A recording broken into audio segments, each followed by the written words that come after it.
This is a well-known road in our show. Burton Hill's on this side over that way. It's also a well-known show because I want it to be. I don't know. I'll just say it's Horn for right now. Horn. What does it say? I don't know. Let's see. Whatever that says. That's the name of the road. I don't know what that says. Springs. Yeah. Something Springs. Let's see. Roaring Springs is the name of this. Horn's not too far from here, but this is Roaring Springs. Listen, don't fret when you make a mistake as an actor. You're human. Everyone makes mistakes. You have to realize that. So if you say Horn Street rather than Roaring Springs, who cares? They don't know. The audience doesn't know. Not unless they have the script. They never have the script. Another thing I want to say about actors. Do what you have to do to be heard. Do what you have to do to be heard. Some do stand-up comedy. Some go on Saturday Night Live. Some go to the actor studio. Some study with James Lipton. You can't study with James Lipton. He's passed away. I got to study with him. He was a pretty cool guy. He wrote a book called Inside. It was about inside the actor studio. The actor studio is the mecca of all actors. It still is. It's the mecca. That's what I believe. The reason I believe that is because of James Dean, Marlon Brando, Robert Duvall, Robert De Niro, Dustin Hoffman, Jack Nicholson. Okay? You want me to continue? These are people that went into the actor studio to sit down and say, I want to be a better actor. I want to learn to be real. And so they worked with Strasberg. And Strasberg taught them how to relax. He taught them how to think like an actor. He pointed to his head and he said, this is how we think as people. So we think this way as actors.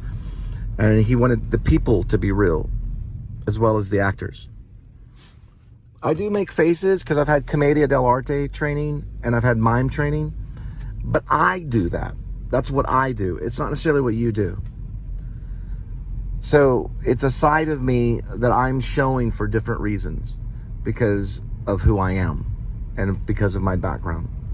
But I don't do it like in every play, okay? The show is very unique. So my style is not necessarily the same style I'd have if I was doing a David Mamet play. Now I'm going to be auditioning here pretty soon, I think. I have not signed up yet, not officially. So I'll make the final decisions on what I do on the next audition here for a Sam Shepard play. I'll make that decision the next probably... Check something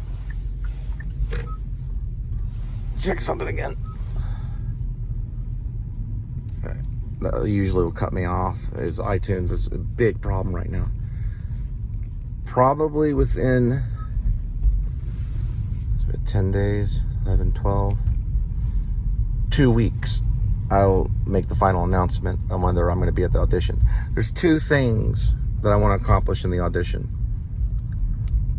If I don't get the part, okay, then I'm going to request later if I can video a run-through of the show because I love Sam Shepard. And I like to play Mad Dog Blues. I like to use Mae West and Marlene Dietrich and this weird character called Cosmo and Yohidi or Yohudi or something.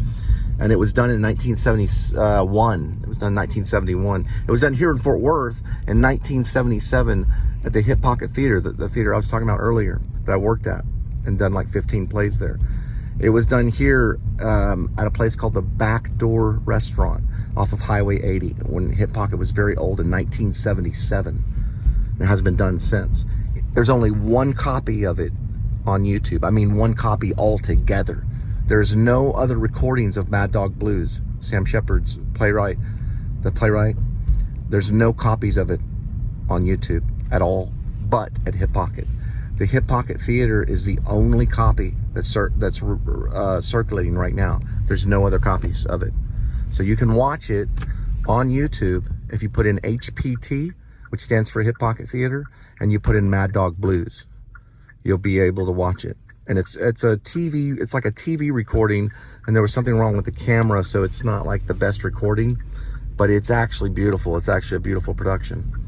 And there's some people in it that I know. I know Grover Colson worked on Better Call Saul. He was one of the small day players on Better Call Saul. He's in it. I know Grover. I've worked side to side with him on rehearsals for, I think it was called Hands, Toes, and Nose Show or something like that. It was just a show that we were rehearsing. Regardless, this is going to be a very exciting thing. So if that happens, then they'll allow me to record it, and you'll be able to see it on YouTube. If not, and I'm cast as a role, then I have to be an actor, and we'll talk about possible recordings and stuff, and I'll have to talk to the director about that, if there's a way we could set up a recorder and see if I can get permission to do that. After all, I would be recording the show, so we'd have to see, because I have to get special permission for that. Okay, love you guys.